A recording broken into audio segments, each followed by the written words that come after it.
Olha, agora a gente vai falar de um assunto super importante.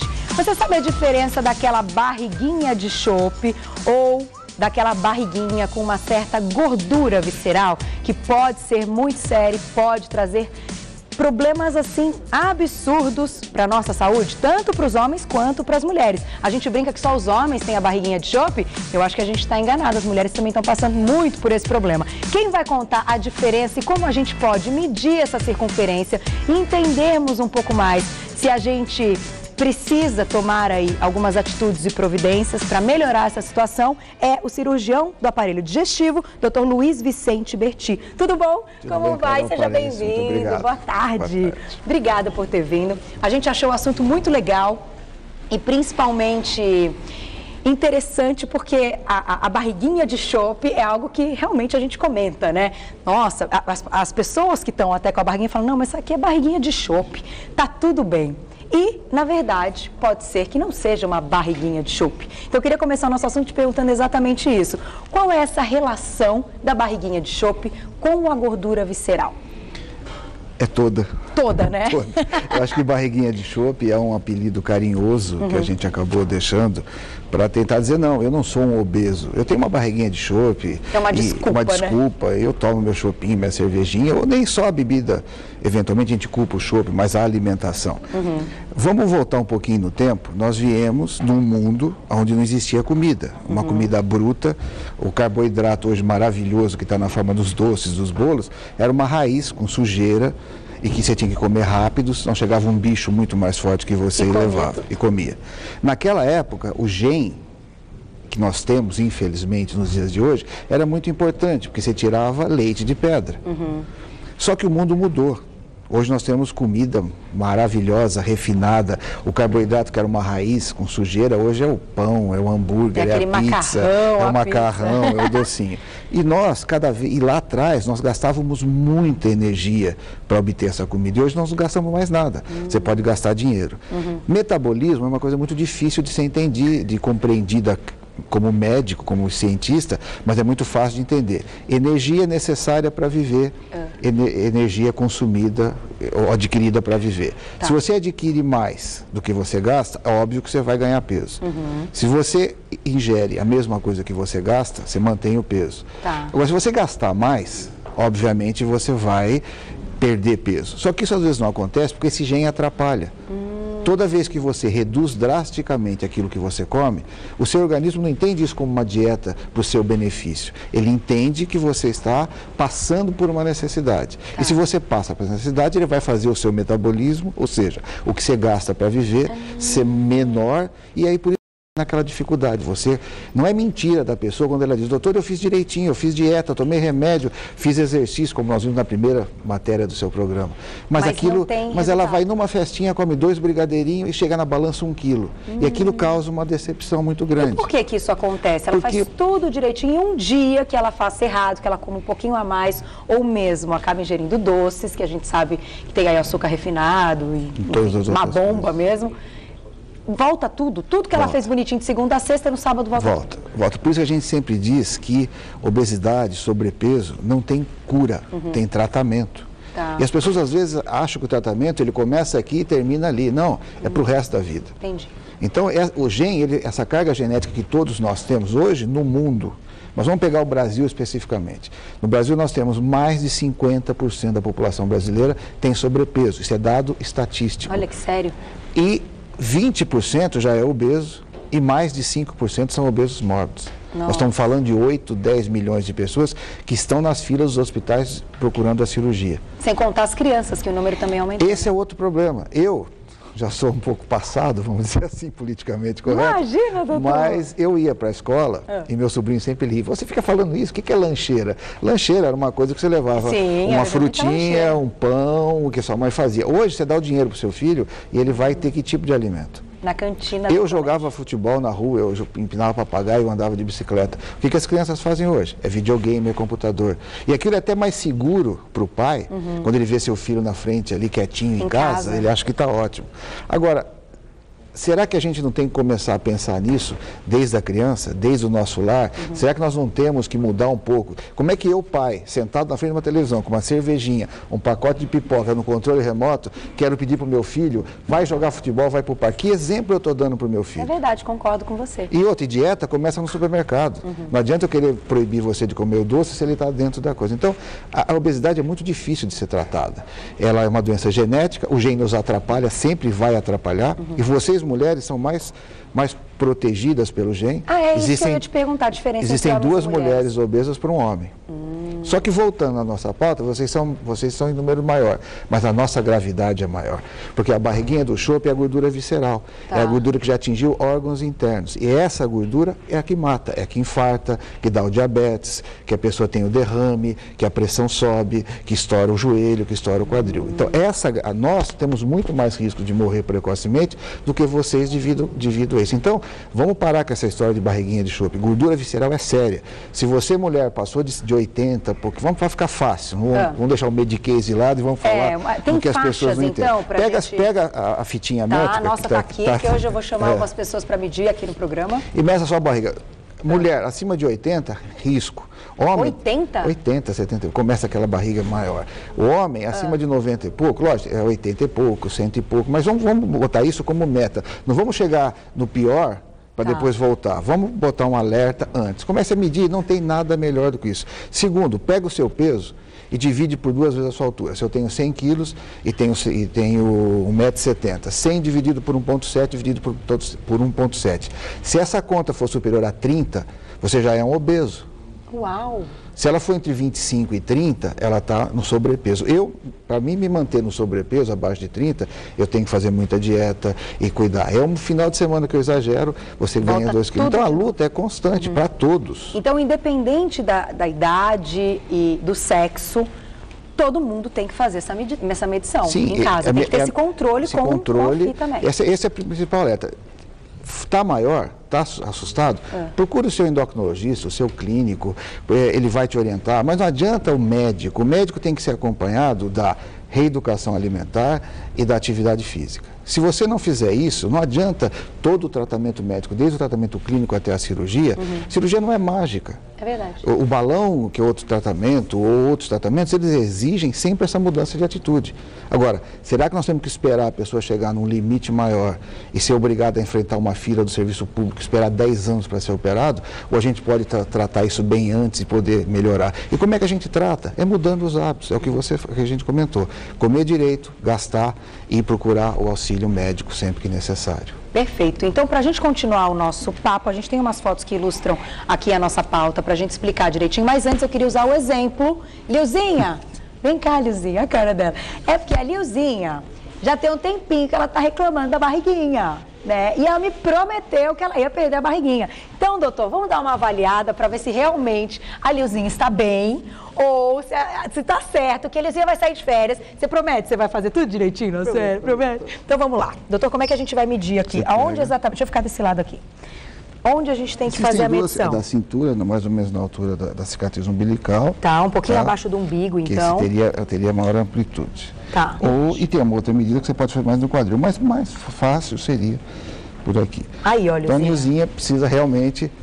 Tá bem acima, mais ou menos? Está um pouco acima. Tá um pouco acima. E hoje, você citou bem que você falou que as mulheres também têm. Mulher hoje, ela está assumindo na sociedade uma parcela muito grande de trabalho, de estresse, de cigarro, de alimentação inadequada, que era o que não acontecia há 20 anos atrás. O estresse pode aumentar essa barriguinha? Muito. O estresse é uma das coisas que acontece. Tá vendo, Eliseu? Hoje a gente vê cada vez mais mulheres parecendo uma maçã, que era o formato do homem. O homem era aquela maçã, aquela barrigona, aquela perninha fina. E a mulher parecia uma pera. Tá, a obesidade era da cintura, do quadril para baixo. Porque vocês são mais protegidas, porque vocês precisam botar a vida para frente. Vocês por causa dos hormônios. Vão gerar os filhos e tudo mais. Entendi. Então, enquanto vocês têm os hormônios, vocês são mais protegidas. Mas quando os hormônios começam a baixar, aí vocês ficam mais ou menos igual a gente. Entendi, e vocês riscos, estão começando a ter os mesmos riscos que os homens tinham. Existem mais mulheres fumando, mais mulheres bebendo, mais mulheres tendo todo dia que decidir sobre a vida da casa, sobre as finanças, e isso vai transformando homens em mulheres. Então você vê cada vez mais essa história da pera se transformar na maçã. Obrigada, Lilzinha. Então agora já sabe, hein? A partir de segunda-feira, daqui a pouco nós vamos medir a sua, tá, Ivaí? Da dele ele falou que não vai deixar, não. Tadinho, hoje ele já dançou, já cumpriu aqui o papel, já brincou com a gente, eu vou escolher depois outra pessoa que pode ser o exemplo. Né? A gente também tem que mostrar o certo, o errado e o certo. A gente tem uma imagem aí que eu acho que vai ilustrar exatamente isso que o doutor acabou de falar. O corpo pera e o corpo maçã. Para a gente ter uma ideia e se identificar quando a gente olha no espelho. Né? Eu acho que a gente pode fazer esse exercício em casa. E aí? A gente tem então maçãzinha e perinha. Isso. É o que a gente via, a mulher, a obesidade pera e o homem a maçã. Tá. Então mesmo que a mulher tenha os braços finos, pernas finas, se a região do abdômen estiver com a circunferência maior que 85, ela está com risco de sofrer muitos problemas. Não é só por causa da obesidade, são as doenças cardiovasculares, que é o grande problema, que é a obesidade. A obesidade ela é uma doença, mas aí vem a palavra obesidade mórbida, que é uma obesidade, ou seja, uma doença que traz outras doenças acompanhadas. Aí começa o diabetes. Hoje, a cirurgia ela tem uma indicação muito boa naquelas pessoas que são obesas e não conseguem um controle do diabetes. Porque o diabetes, antigamente a gente conhecia aquela pessoa que nascia sem insulina e era diabético tipo 1, e o diabético que aparecia aos 40, 50 anos. Mas nós fomos estudando e fomos vendo que hoje existe o diabesidade, porque existe muita gordura, essa gordura faz com que o pâncreas não consiga chegar à insulina dentro para competir com o carboidrato e você acaba ganhando peso, e isso vai piorando, chega uma hora que o pâncreas fala, eu vou parar de trabalhar para que eu não morra. E aí a pessoa se torna diabética. Se ela perde o peso, o diabetes volta e tem um controle. Entendi. A hipertensão, em 90% dos casos, ela é resolvida. Ela também está ligada a essa gordura visceral? Essas são as doenças metabólicas, a esteatose hepática, a hipertensão, a pressão alta, o diabetes, o colesterol, o triglicérides, o ácido úrico elevado, todas essas doenças. Quem tem um colesterol ruim elevado e não nota um aumento da região abdominal? Esse tem que procurar o seu clínico, o seu cardiologista, para que ele possa trabalhar. Existem outras coisas que levam colesterol e triglicéridos aumentar. Existem magros. As pessoas falam, doutor, eu sou obeso, mas meu colesterol está ótimo. E é o normal. É possível. Os obesos não têm colesterol. Quando tem o colesterol alto é pior. Por quê? Porque a gordura está indo para a célula. E os magrinhos com colesterol muito alto, às vezes está indo direto para a corrente sanguínea. E aí é péssimo. E aí é pior. Então a gente vê, às vezes, pessoas que estão obesas, 20% dos obesos têm colesterol e triglicéridos aumentados. São muito mais diabéticos, têm muito mais pressão alta do que, às vezes, o colesterol. Existem outros caminhos que levam a isso. No caso específico da doença metabólica, da barriguinha de chope, foi que a gente estava falando, é esse conjunto da obra. Obesidade, sedentarismo, estresse, maus hábitos alimentares. As pessoas não entendem, porque quando ela faz dieta, se pedem para que ela tenha o café da manhã, o lanchinho, o almoço, o jantar e a ceia. Porque existe um hormônio que chama grelina, e esse hormônio é o hormônio que faz a gente ter fome. Se ele sobe muito, quando eu chegar na próxima refeição, eu vou ter muita fome. E aí vai comer. Aí você vai. E mesmo que você coma um bifinho, você ficou tanto tempo exposta à fome, vamos dizer assim, que aquele bifinho vai parecer uma feijoada. O teu corpo vai captar toda a energia que aquele pequeno bifinho tem. Aí você fala, pô, mas eu comi um bifinho ontem, hoje, e não perco 1 grama. Por quê? Porque você está ficando o dia inteiro sem comer. Então, nesse caso, o mais é menos. Se você come em pequenos intervalos, o seu cérebro vai sempre achar que você está bem e ele não vai captar toda a energia que a comida tem. Então, qual seria, para você, o primeiro passo para a gente encontrar o equilíbrio nesse ciclo vicioso? Porque uma coisa leva a outra e vai, bola de neve, e a gente não sabe o momento de parar, onde a gente rompe aí para começar direitinho. Então, o que você acha que é o primeiro passo, a primeira iniciativa do paciente, quem está assistindo, que se identificou, que acabou, porque eu tenho certeza que um monte de gente em casa foi lá, pegou a fita métrica, olhou. Para os homens, quanto que é a medida? Mais de 95. Mais de 95. Para as mulheres, então, até mais 85. Para os homens, mais de 95. E mediu em casa e já notou que está tá preocupado, que eu acho que já é ótimo, né? O primeiro alerta tá preocupado, eu já acho que é ótimo. Qual o primeiro passo, doutor? O primeiro passo é como você mesmo disse, você respondeu a tua pergunta, é se posicionar. Eu sou um obeso, eu tenho gordura visceral. Em sendo, procurar a solução mais simples, que é o aconselhamento médico, e não adianta o médico trabalhar se ele não mudar os seus hábitos em casa. Eu só vou manter o equilíbrio entre consumo e gasto se eu tiver uma alimentação adequada, comendo várias vezes ao dia e de uma maneira certa. Eu vou poder gastar mais, eu tenho que estar sempre um passo à frente do meu gen. Esse passo à frente é sempre gastar mais do que eu consumo, porque eu tenho uma tendência a engordar. A gente tem que botar isso na cabeça. E precisa começar, e começar em casa. Não espere que o governo venha fazer campanhas como fez com o tabagismo. Vamos começar em casa, olhe para o teu ambiente familiar, olhe como você come, como você trabalha, como você está lidando com os seus filhos. Se essa obesidade for possível de ser tratamento clínico, vamos ao tratamento clínico. Se essa obesidade passou de um limite, aí existem aparelhos hoje que você coloca na boca que fazem você mastigar melhor, ou seja, uma cirurgia que você coloca já como se fosse uma cirurgia, mas é um aparelhinho que põe na boca, ele está em estudos. Eu não ouvi falar ainda. E assim, quando ele estiver pronto, ele está em fase clínica, que é uma coisa que não é um milagre, mas ele te ensina a comer. Por quê? Se você não mastigar direito, se você pegar um pedaço grande e colocar na boca, você vai sentir um desconforto grande. Se você não mastigar direito, o alimento vai ser difícil. Então, esse é uma ajuda. Mas ele faz sozinho? Não faz. Não adianta você pegar, se você quiser, você bota uma colher de sorvete, que ela não tem um aparelhinho. É verdade. Tem, por exemplo, uma bolinha que chama balão intragástrico, que você pode colocar no seu estômago, e ela vai fingir que você já comeu, você vai comer menos. Ela vai ocupar mais espaço, ocupar mais espaço. E as cirurgias de obesidade hoje, que a gente sabe que são hoje o único tratamento que a gente tem para aquele estado onde as coisas já perderam o seu controle clínico. Perfeito. Chegaram algumas perguntinhas aqui no Twitter. A primeira é da Renata. Renata, um beijo para você. Carol, pergunta para o doutor se essa gordura vai parar nos órgãos e não nos adipócitos. Então vamos lá. Aí está uma víscera visceral. Víscera é órgão. Então, óbvio, ela vai para os órgãos. Tá lá. Adipócito é a célula de gordura, é o nosso grande inimigo. O adipócito, ele nasce, mas não morre. Mesmo quando você emagrece, ele murcha. E se você não deixar ele murchinho, quietinho, ele volta a transformar toda essa bagunça de novo. Então, adipócito é a célula de gordura. E víscera são os órgãos, então a gordura visceral, ela vai para os órgãos, vai para o fígado, vai para o coração, vai para tudo. E afeta realmente tudo. E aí começa essa cascata de doenças. A Elaine também mandou. Elaine, um beijo para você. Carol, tô adorando essa matéria da barriga de chope. Será que o colesterol está ligado a isso? Que é aquilo que a gente estava falando há pouco, né? Pode estar e pode não estar. A gente não tem que, mas eu não tenho barriga de chope e tenho colesterol alto. Isso é outro problema. Mas ele também faz parte do pacote. Como eu disse, pressão alta, diabetes, colesterol, triglicéridos, ácido úrico, esteatose hepática, apneia do sono, que é outra doença gravíssima.